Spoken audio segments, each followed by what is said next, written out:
Welcome back to another episode of the Moein podcast. I'm your host, Liza, and today we're diving into a topic that's often misunderstood but affects millions of men worldwide, gynecomastia. If you've ever noticed excess fat or gland tissue in the male chest area and wondered, is this just weight gain or something else?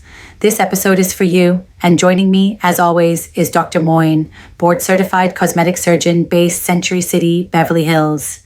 Dr. Moein, welcome back to the show. Thanks, Liza. Always great to be here. I'm really glad we're covering this topic because gynecomastia is something I see every week in my practice. It's not just a cosmetic issue, emotional one too. Let's start from the basics. What exactly is gynecomastia? Because a lot of people still confuse it with being overweight. That's a great question, Liza. So gynecomastia is the medical term for enlargement of a male breast tissue. It's not just fat, it's the growth of actual glandular tissue, the same type found in women's breasts, although on a smaller scale. It usually occurs when there's an imbalance between testosterone and estrogen, the two main sex hormones. Every man has both hormones, but when estrogen levels rise or testosterone drops, that imbalance can cause the breast tissue to grow. Now, that's very different from pseudogynecomastia, which is simply fat accumulation in the chest, often from being overweight. Gynecomastia, on the other hand, involves a dense, firm gland right beneath the nipple. That's how we know it's glandular. So this isn't just a gym issue, it's a real medical condition. Exactly. Many men blame themselves or think it's due to not working out enough, but it's not about discipline. It's hormonal and biological. Let's talk about what actually causes gynecomastia. You mentioned hormones, but what are some of the main triggers behind that imbalance? Several things can cause it. The most common include puberty. When teenage boys go through hormonal changes, they often develop temporary gynecomastia. For most, it resolves in a year or two, aging. As men age, testosterone naturally decreases and body fat increases, leading to higher estrogen conversion. Medications. Certain drugs like anabolic steroids, antidepressants, heart medications, or drugs for prostate cancer can trigger a gland growth. Substance use. Alcohol, marijuana, and some recreational drugs can disrupt hormones. Health conditions, things like thyroid imbalance, liver disease, or tumors can also play a role. That's a pretty wide range of causes. It is. That's why it's important not to jump to conclusions. When patients visit my clinic, we first identify why it's happening. Sometimes it's lifestyle, sometimes it's hormonal, and sometimes it's even genetic. So if someone notices their chest looks different, how can they know if it's gynecomastia or just fat? Good question.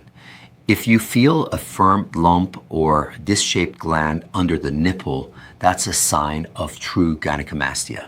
Fat feels soft and spread out, but glandular tissue feels dense. A proper physical exam or even an ultrasound confirms it. I've heard there are grades of gynecomastia. Can you explain that? Yes, gynecomastia is classified into 4 grades based on how much tissue and skin are involved. Grade 1, small enlargement, no extra skin, mostly gland. Grade 2, moderate enlargement, still within chest boundaries. Grade 3, more significant enlargement with loose skin. Grade 4, severe, with feminine-looking breasts and major skin sagging. Each grade requires a slightly different surgical approach. For example, grade 1 and 2 can often be corrected through a small incision and liposuction. But grade 3 and 4 may need skin tightening or even repositioning of the nipple. So the higher the grade, the more complex the surgery? Exactly. And that also affects cost and recovery time, which we'll get to in a bit. All right, let's get into treatment because this is the part people are most curious about. Once someone has gynecomastia, can it be treated without surgery? Mild or early cases, again, especially during puberty, it sometimes resolves naturally. If hormones are temporarily unbalanced, the body can correct it on its own. However, for most adult men, the gland tissue doesn't go away with diet or exercise. Even if you lose weight, the gland remains because it's not fat. That's when gynecomastia surgery becomes the gold standard. It's a simple outpatient procedure where I remove the glandular tissue through a tiny incision near the areola. In many cases, I combine it with high-definition liposuction to sculpt the chest and make it look natural. How long does the surgery take? Usually about 1 to 2 hours, depending on the grade. It's done under anesthesia and patients go home the same day. That's impressive. And the scars, are they noticeable? Not at all. The incisions are very small and hidden along the natural edge of the areola. After healing, they're practically invisible. Let's talk about the cost, because that's one of the biggest questions patients have. Absolutely. The cost of gynecomastia surgery depends on the grade and complexity.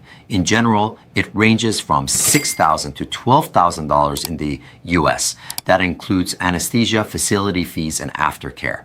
Every case is customized. Some patients need only gland removal, while others need fat contouring and skin tightening. And how long does recovery take? Most patients return to work within 3 to 5 days. You'll wear a compression garment for about 4 weeks to help the skin retract and reduce swelling. Gym workouts can resume after about 3 to 4 weeks. The results are immediate, but they get even better over the next few months as swelling goes down. That's pretty quick. Yes, and the emotional transformation is incredible. Many men tell me it's the first time they've taken off their shirt at the beach or gym in years. It's not just about the chest. It's about confidence. And what about insurance? Does it ever cover gynecomastia surgery? That's an excellent question and one that comes up often.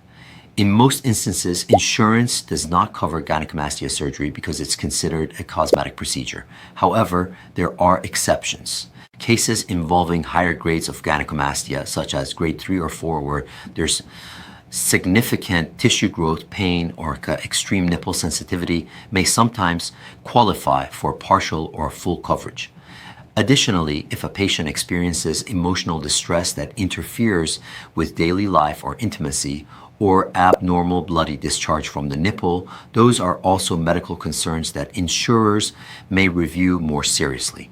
That's why it's very important to discuss these issues with your primary care doctor. They can evaluate the medical aspect and refer you to a qualified specialist who can document your condition properly and guide you through the process of insurance evaluation. That's really helpful to know because a lot of people assume insurance never covers it. Exactly. Every case is unique and it's always worth asking. Before we wrap up, let's clear up a few myths. Some men think surgery is risky or only for bodybuilders. What's your take? That's a common misconception. Gynecomastia surgery is safe when performed by an experienced board-certified surgeon. It's not just for bodybuilders, it's for anyone who feels uncomfortable or self-conscious about their chest. It's also not a sign of weakness or vanity. It's a form of self-care. If something affects your confidence every day, addressing it can be life-changing. That's so true.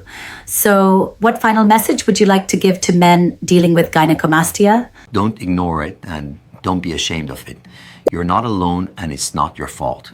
There are safe, permanent solutions that can restore both your appearance and your confidence. Talk to a qualified surgeon, get evaluated, and make an informed decision. Beautifully said. Dr. Moein, thank you for shedding so much light on this topic. Always a pleasure. Liza. And to our listeners, if you found this episode helpful, make sure to subscribe, share, and leave a review. We'll be back next week with another deep dive into modern cosmetic medicine, only on the Moein podcast.